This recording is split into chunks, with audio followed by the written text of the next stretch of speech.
अस्सलामु अलैकुम वरहमतुल्लाहि वबरकातुहू। बिस्मिल्लाह वस्सलातु वस्सलामु अला मन ला नबिय्य बाद। आइए आज के सबक को शुरू करते हैं। अऊज़ु बिल्लाहि मिनश शैतानिर रजीम।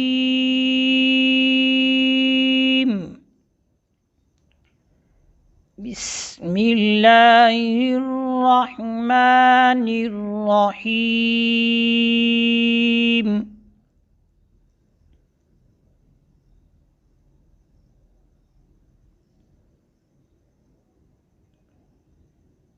वजन्नातिन अल्फाफा। पहले कायदा पढ़ते हैं कि नून साकिन और नून तनवीन के बाद नून तनवीन यानी दो ज़बर दो ज़ेर दो पेश, इसको कहते हैं नून तनवीन। नून तनवीन के बाद हरूफ हल्की 6 हैं, हमज़ा हा आइन हा गैन खा। इनमें से कोई हर्फ आ जाए तो नून साकिन हो या नून तनवीन। यहाँ पर नून तनवीन है तो उस नून साकिन या उस नून तनवीन को बग़ैर गुन्ना के ज़ाहिर करके पढ़ते हैं। इस कायदे को इजहार का कायदा कहा जाता है नून साकिन नून तनवीन के बाद। तो देखें कैसे इजहार हो रहा है। वजन्नातिन अल्फाफा।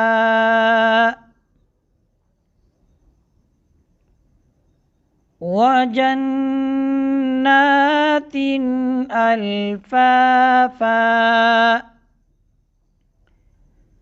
वजन्नातिन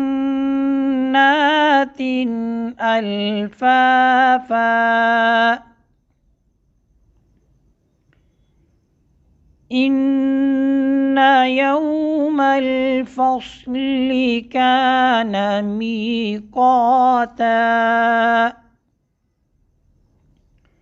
कायदा ये है कि आपको ये आयत के ऊपर एक छोटा सा लाम अलिफ लिखा हुआ नज़र आ रहा है। अगर आयत के ऊपर ये लिखा हुआ हो तो ठहरने और ना ठहरने में कुर्रा किराम का इख्तिलाफ़ है। बाज़ कहते हैं ठहर सकते हैं, बाज़ कहते हैं कि ठहरना नहीं चाहिए, लेकिन ठहरना जायज़ है।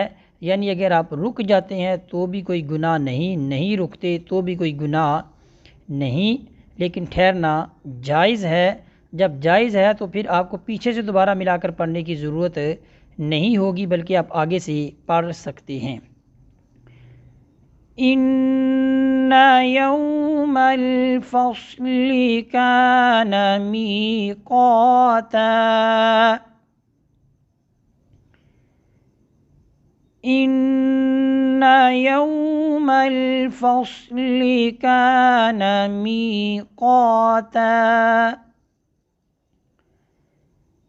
इन्ना यौमल फ़स्लि कान मीक़ाता। आइए आज के सबक को दोबारा मुकम्मल पढ़ते हैं। वजन्नातिन अल्फाफा। इन्ना यौमल फ़स्लि कान मीक़ाता। सदक़ल्लाहुल अज़ीम। इस तरह हमारा आज का जो सबक है ये मुकम्मल होता है। इसी पर इक्तिफ़ा करते हैं। वसल्लल्लाहु अला सय्यिदिना व मौलाना मुहम्मदिन व बारिक वसल्लिम वसल्लि अलैहि वल्हम्दुलिल्लाहि रब्बिल आलमीन।